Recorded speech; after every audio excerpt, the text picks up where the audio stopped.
Matchups are everything when it comes to football. So which matchups should you be targeting and avoiding for fantasy football purposes? We're talking about that in today's video. Give us a like and subscribe, everyone. We put out content all year long, and this is a video type that I'm going to try to put out every single week for you. Football is so important when it comes to matchups. That's why you get these upsets, because some teams just match up better with other teams.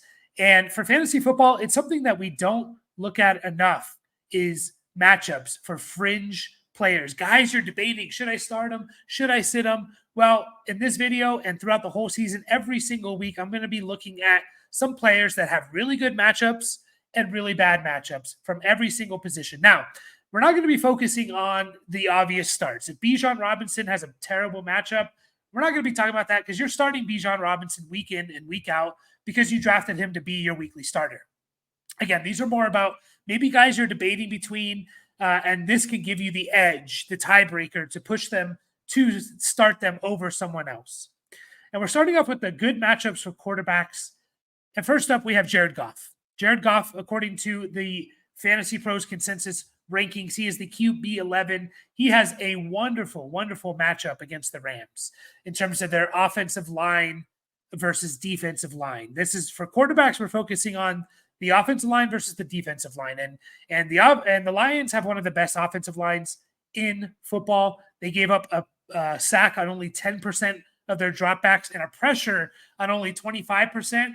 And the Rams defense in general had a pretty mediocre pressure rate. Now, a lot of these stats are related to last year, so keep that in mind. It is a new NFL season. It's going to take a few weeks to start getting numbers related more to this year. But what we saw last year was the Lions very good at protecting the quarterback, and the Rams kind of bottom third of the league in getting pressure on the quarterback.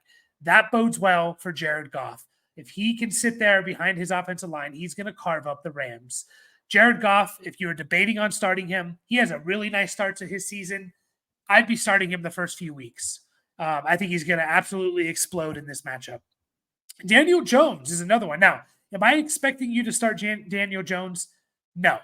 But if you play in Superflex or DFS or deep dynasty leagues and you're debating on Daniel Jones versus some other QB 17, maybe you lean Daniel Jones here. He's QB 23 according to consensus ranking. So, one quarterback, redraft fantasy leagues, 12 team, whatever, you're probably not starting Daniel Jones. But he has a really, really nice matchup against the Vikings. Again, the offensive line for the Giants was actually pretty good last year in terms of their pressure rate and their sack conversion rate, meaning how many of those pressures turn into sacks. Only a 23% pressure rate and 16% conversion of sacks on those pressures. And Minnesota, now I do expect them to be a little bit better this year, but they were near the bottom of the league in their pressure rate. Actually, I think they were the last team in terms of pressure rate last year. That bodes well for Daniel Jones. It's a good first matchup to just see, ease him back into the football season. Again, are you starting him in non-Superflex leagues or deep leagues? No, but just something to keep an eye on. Don't be surprised if Daniel Jones has a pretty decent game for fantasy, and hopefully that bodes well for Malik Neighbors, really. I hope that's what it comes down to. Jaden Daniels is another one. I think you should be starting almost a Dayton Daniels. I think you should be starting Jaden Daniels this week because of his rushing upside. I know people are going to be a little bit hesitant because he's a rookie. I wouldn't be. Not only do you have that rushing upside, you have a really nice matchup of Washington going against Tampa Bay. Washington, offensive line, I think is improved. Now, they do give up some pressures. That being said, I think a lot of it last year was based around Sam Howell and less about their offensive line. Is it completely on Sam Howell? No, but a lot of sacks to me are because of the quarterback. And I think a lot of sacks last year on Sam Howell was because of the quarterbacks. Tampa Bay, they have an okay pressure rate. They have a decent sack conversion rate, but it's nothing to be super worried about. I think the matchup of the offensive line for the Washington Commanders versus the defensive line of the Tampa Bay Buccaneers is something that you should be targeting. And I'm excited about it for Jaden Daniels. And the last good matchup here is Trevor Lawrence. Trevor Lawrence, to me, is a start this week. He's consensus ranking QB 13. I think you're going to have a potential shootout with Miami. It is in Miami. It's going to be hot and humid. Miami always starts off hot and scores a lot of points the first couple of weeks, but generally that's good for the opposing quarterback because they're going to have to try and keep up. I think there's a decent matchup here. Not the best, but it's a decent matchup here for Trevor Lawrence, the offensive line of the Jags versus the defensive line of the Miami Dolphins, especially since Miami Dolphins lost Christian Wilkins. And that's he was a huge piece for them. So we don't know how their defense is going to look. They're already a little beat up. They lost Christian Wilkins. I really like Trevor Lawrence this week in terms of having time in the back, in the pocket and not being under pressure too much. I think he's going to have every time now. Can he make the throws? We will see. Some bad matchups at the quarterback position that you should potentially be avoiding. Dak Prescott. It's tough to avoid Dak Prescott because you probably drafted him as your starter. But if you have a second backup like a Trevor Lawrence or like a Jared Goff, I might be leaning those guys over Dak because the matchup is horrendous. It is the worst matchup, offensive line versus defensive line, in week 1 of the NFL. It is the worst.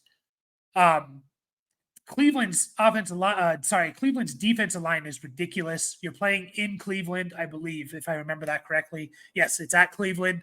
They put on Cleveland's defensive line pressure rate of almost 40%, whereas Dallas gave up a pressure rate of 26%, which is kind of middle of the road. But you combine the top or one of the highest pressure rates in the NFL versus middle of the road pressure rate given up by the offensive line, and you're looking at potentially a bad day for Dak Prescott and the overall Dallas offense. Again, if he's your only guy, I don't expect you to go and pick up a QB2 and stream them, but if you have a Trevor Lawrence or a Jared Goff, I'd be starting those guys. Deshaun Watson is on the reverse of this game, right? The first worst matchup is Dallas's offensive line versus Cleveland's defensive line. The next worst one is Cleveland's offensive line versus Dallas's defensive line. These are two really good defensive teams. We should be treating it that way. Just get ready for kind of a slugfest and a defensive battle, which is not good for fantasy football, obviously. Aaron Rodgers has a bad matchup here against the 49ers. Now, they did revamp that offensive line for the Jets, but 49ers is a tough test week 1, right? So we're going to see.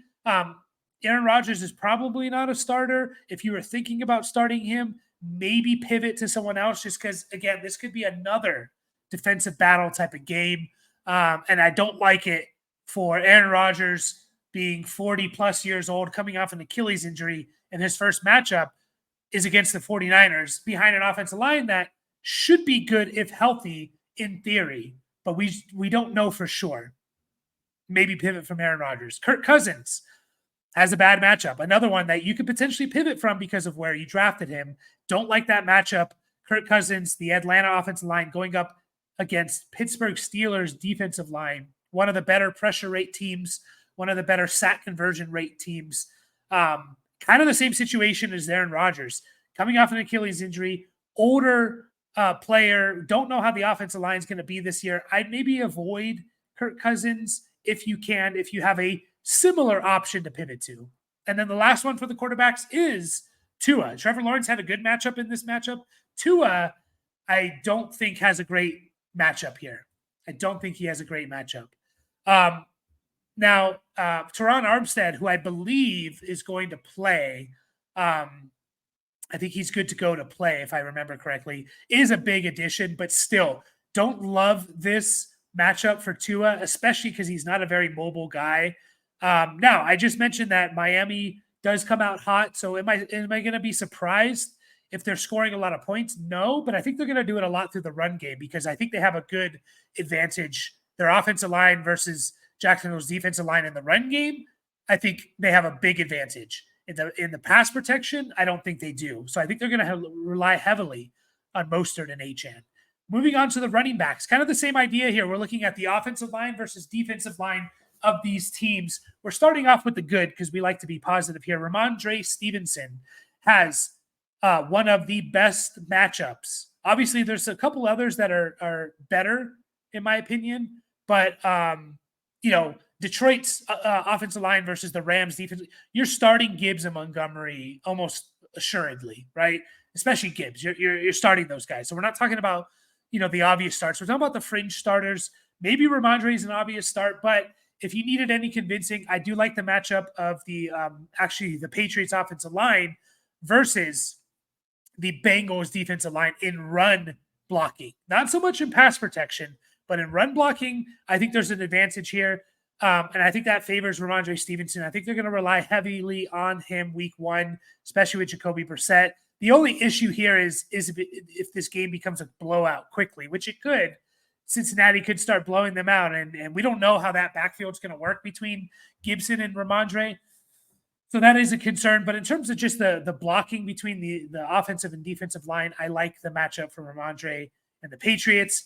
And then Javonte Williams is the other really good one here, going up against Seattle. Now, Seattle is a team where they have a new defensive system in there, a defensive head coach. So this could change. This is one of those where we're using last year's information, but it could change a lot for this year, right? We see it every year. This could be one of those. Where we stand right now, I think Javonte Williams and the Broncos offensive line going up against Seattle and their defensive line is one of the best matchups for the running back's sake in fantasy. So yards before contact, the Seattle Seahawks give up 1.33 yards before contact, which I believe is in the top 12 worst, right? The higher the number, the worse it is. They're allowing over 1.3 yards before even contact. So just to give you a little bit of context there, the best is 1.04 yards before contact. So closer to just 1 yard versus 1.3 yards. Basically, you're getting a third of a yard every carry more going up against this defensive line. Now, some bad matchups. Gus Edwards and the Chargers in general. I put, I think that's J.K. Dobbins there, actually. But the matchup of the Chargers going up against the Raiders is not great from where we stand now. That being said, we have a whole new offensive system, new offensive line coach. They drafted a stud rookie tackle in the top, 10, 6th overall. That could all change. That being said, you're going up against Max Crosby and Christian Wilkins. Like, that's two of the best defensive linemen in the NFL. Don't love this matchup. If you were thinking about starting a Chargers guy, on top of just wanting to wait and see how that backfield is going to shape out, the matchup is terrible. That should convince you to just avoid these guys. Devin Singletary for the Giants going up against Minnesota. Now, I liked the Giants offensive line against the Minnesota's pass rush, but against their run defense, I don't like it as much, which makes me even lean towards Daniel Jones, like him a little bit more even, because I think they're going to have a potential hard time running the ball. The Vikings only gave up 1.05 yards per before contact, which was tied for second best in the entire NFL last year. Whereas the Giants offensive line, which is actually pretty good in yards before contact, but it's more the losses that they've had and things like that. Maybe avoid Devin Singletary. Maybe you want to see how it's going to also shape out if that Giants offense is going to be good. I think this is an easy one to avoid. And then Najee Harris is another one here. Don't love the matchup against the Falcons defensive front. It's more about the Steelers offensive line than it is about the Falcons defensive front. I'm worried about that offensive line. They are going to run the ball a lot because that's what Arthur Smith wants to do. I'm just not super excited about Najee. Now, you could just play the volume card like, hey, this guy's going to give me potentially 20 touches. I'm going to go for that. This game should be probably close, and you're being able to run the ball a little bit. But if I can avoid Najee, I will. I know it's going to be hard, right? I know it will be hard to do so. Now, getting into the wide receivers, good matchup. George Pickens. I like the matchup. Now, this is based more about the wide receiver cornerback matchups that I think you're going to be seeing in these games. Yeah. So this is about the wide receiver cornerback matchup. George Pickens, to me, has one of the best matchups in general. If he goes, especially if he goes against Mike Hughes. Now, if he goes up against Mike Hughes and the projected snap total against Mike Hughes is 15 passing, route snaps, I really like that matchup for Pickens. That being said, if they put AJ Terrell on him a lot, I don't like that matchup for Pickens. So it's kind of a toss-up here. If he gets one of the outside cornerbacks, I like it. If he gets another, I don't like it so much. I don't know if AJ Terrell is going to follow and track him too much. That being said, if he does, not a very exciting situation for George Pickens. So it's kind of like you're probably starting Pickens, depending on where you drafted him, but just be a little bit. I'd be a little bit hesitant there. Keenan Allen, I like the matchup here. Keenan Allen probably going to go against McCreary from the Titans, and I like that slot matchup for Keenan Allen. I think it's a good matchup for him, which is nice because Keenan Allen, we're worried a little bit about the volume for the Bears and where are all the passes going to go. Now, maybe you can play this more of a matchup-based type of situation, right? If they have a good matchup, I'm going to start Keenan Allen. If not, if you were leaning towards benching him, maybe rethink it just because I do think he has a really good matchup against McCreary, and I think they're going to be matched up against each other a lot in the slot. So keep that in mind. If you want to use that as a tiebreaker to start Keenan Allen, please do so. Terry McLaurin is another one here. A little bit interesting because we don't know for sure how that situation is going to play out with a rookie quarterback in Jaden Daniels. That being said, McLaurin kind of has a Pickens type situation. There's Zion McCollum from the Tampa Bay Buccaneers. If McLaurin's going to match up against him, I love it. I love it for McLaurin. If he's going to match up against Jamel Dean, it's not the greatest matchup. That being said, I'm pretty high on McLaurin ever since Dotson left. I think Jaden Daniels is going to be good at passing the ball, and I think he hopefully hyper targets Terry McLaurin. So he's kind of in that Pickens situation. I think he has a really good matchup against one of the outside cornerbacks, not a great matchup against the other one. Who's he going to go up against more? I think it's going to be kind of split. If they pass the ball 30 times, I think it's going to be about a 15-15 split about who he's going up against. So those snaps against Zion McCollum, I think he'll put up really good numbers. The ones against Jamel Dean, a little bit less confident that he'll put up good numbers. Still can, just less confident. Khalil Shakir, very interesting one here because we really don't know how that Buffalo Bills wide receiver core target share is going to go around. That being said, Khalil Shakir to me has one of the best matchups for all the receivers out there. Yeah. He's going to be, I believe, matched up against Garrett Williams from the Arizona Cardinals. And that's going to be more of a slot cornerback matchup. Again, we don't know 100% how they're going to how the formation, who's going to be in the slot and 3 wide receiver sets, all that stuff. If it is Shakir, and if he is matched up against their slot cornerback, right, then I'm really, really, really excited for Garrett Williams. Sorry, that's who the slot cornerback is. I'm really, really excited for Khalil Shakir. I think he could feast, absolutely feast. I don't think Garrett Williams is a very good defender. He didn't really show that last year. And so Khalil Shakir just could be open with explosive plays all day long. He might be a sneaky dart throw play. I kind of want to wait and see if I can. I don't want to start him right away. But, man, if you're debating between him and someone of a similar ilk, someone of a similar tier, maybe lean Khalil Shakir because I think his matchup is fantastic. Jerry Jeudy is another one. I don't think a lot of people are going to be starting Jerry Jeudy here, but man, does he have a really, really good matchup, I think, against Jordan Lewis for the Cowboys. If someone's going to win there, Amari Cooper has a decent matchup himself if he's matched up on Carson. If he's matched up on Trayvon Diggs, I don't like the matchup as much. But if he's matched up, Jerry Jeudy is matched up a lot on Jordan Lewis in the slot.